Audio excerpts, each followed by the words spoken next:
It's been 4 months since we last saw you, but it's been a busy 4 months, man. Personally, professionally, a lot of things going on. So what's this stretch been like for you?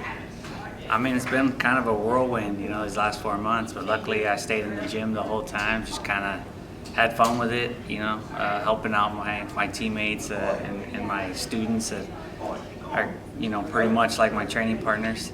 And then, got the call from the UFC, and they were like, "Hey, you want this fight?" I was like, let me talk to my coaches and, talk to my conditioning coach. And it's like, hey, you think we could, make this happen in pretty much 5 weeks? And they're like, yeah, if we do everything possible, you can do it, no problem.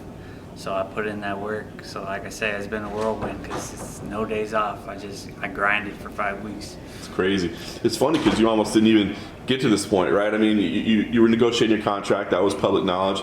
And man, I always thought you were like a Zuffa lifer, man. I'm like, this guy's going to be here forever. Maybe he'll negotiate a little bit, but come on, he's going to stay here. But it sounds like you were really on the verge of maybe leaving. So what was that like for you? I mean, is that like a different mindset because now you got a family and what was that thought process like? Well, I was the kind of guy that was just like, I want to put in my dues and then, ask for things after I've earned them. And so that's kind of the mind frame I was in. I was like, hey, I've been here forever. I've put in the work. I'm not the squeaky wheel, but, take care of me, and my manager's always told me since day one that this is just a platform. You got to build off that. What are you going to do for retirement? He's a doctor. He's like, I can do this till, I'm 80, 90. You can only fight till, mid to late 30s. So, I've always thought about that. And I'm at a point where I'm like, hey, I just started a family. I want to make sure I'm taken care of, and I'm trying to make those smart moves. So that's the mind frame that I had when I was going around asking companies, what you think I'm worth. And, I had some really good offers. So. But the UFC made me a great offer, and I decided to come back because the money was good, and at the end of the day, my passion is here. So passion and pay at the same time, that seemed like the right move. Perfect solution. You mentioned your family, 1 kid already, 2 more on the way. Yeah. How much is that changing things for you? Because, there's just the logistics of it, right? What babies do to your family, to your routine, to your life, and then I guess maybe, psychologically, your mindset as well. So, how much is this rapidly developing family kind of just changing you as a person? Well, it kind of hit us by surprise. No one expects twins. And identical twins. It's going to be crazy. But the first couple years, I'm expecting it to be, tough. But I think after that, I'm going to have 3 young kids that are best friends and growing up. And I'm excited for that. And I think that's the biggest thing about becoming a veteran in the sport is what you can take on, what you can, put on your back and push through. When I was coming up in the WC and early UFC years for me, I couldn't, didn't want to deal with anything. It's just 100% fight focus. Just the nerves and everything it was a lot. And now it's, the nerves are always there, but I know how to deal with it. I know how to, do all the interviews and the media obligations and still take care of all the things I got to do at home, the businesses and the family life. So for me, looking back, that's all a blessing because it's just making me stronger as a person. Very cool. So fight deal or UFC deal gets done, right? Everything's good. They come to you with the name Frankie Edgar. That's the fight. I think we were all kind of scratching our heads a little bit, like, why does this fight make sense? Frankie, making the quick turnaround, and they've already fought before. And so, when they came to you with this fight, were you a little surprised as well? Well, I was definitely surprised. I've been asked, about this recently, and I was just talking about, of all the rematches I anticipated for years, it's been Aldo, Lamas, Max. So that they're all guys that, those are the guys that were on my radar. For some reason, Frankie was always just kind of on a different path, fighting different people. But yeah, when his name came up, it kind of startled, took me by surprise, and I was like, yeah, I'd love to do that. I guess he just wanted to fight here back in his hometown, and I get it. Coming off a loss, you feel like, man, I just made a mistake, and I want to get back in there. I've been in that. I feel like, the last time I fought Frankie, I lost. I wanted to get right back in there, and that was when I fought Max. Sometimes it's, works out for you, and sometimes it doesn't. Do you let yourself, because I think as people are breaking this fight down, they're saying, okay, well, we saw it once before, but we're talking about a Frankie that just got finished. He's jumping back in there quick. I mean, do you think about that all when you're breaking things down and like maybe this isn't 100% Frankie, whether it be mentally, physically, whatever? I mean, do you let yourself factor that in at all, or can you allow yourself to do that? I mean, that's for him to stress about. For me, if I would go in there thinking that I'm going to get like a 6 out of 10 Frankie and he shows up a 10 out of 10, I'm going to get beat up. So that would be dumb of me.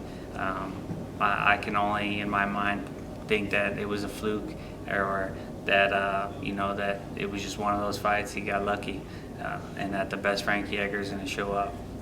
I got to go in there with that mentality, so I am.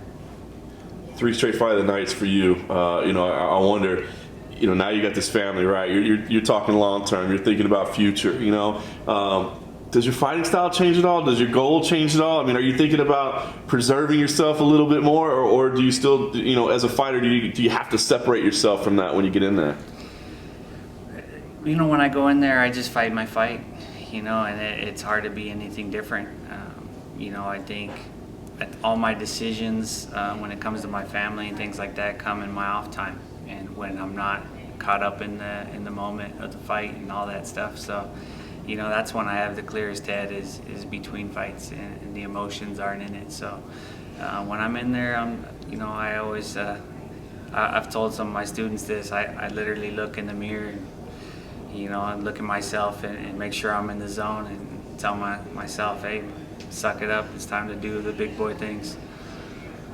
You had that loss to Ortega, and it was like a setback, right? I mean, but then he comes out, and you look at what he's done now since. I mean, picking up the win over Frankie, then turns out he's in the mix to maybe fight Habib. So did that change things a little bit? I mean, it seemed like a big setback at the time, and now you look at it, you're like, well, that guy's at least a #1 contender, if not maybe a future champion. I mean, does it feel like less of a setback now?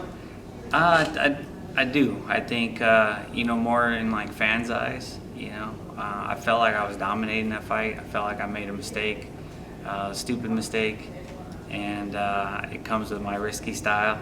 And but then after him and Frankie fought and he won, I think fans, they changed their mind, and it just made it, not as big of a deal. And fans were like, well, Cub was handing it to him, and so definitely changed things. But for me, I guess it gave like a new life, and then that with the UFC's offer, like I said, I didn't expect to come back.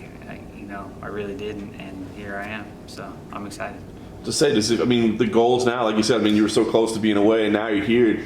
This is a fight that nobody saw coming together, nobody expected, and yet it almost feels like, I don't say not necessarily #1 contender fight, but pretty close to it, right? The winner of this fight is still in a pretty nice position in the division.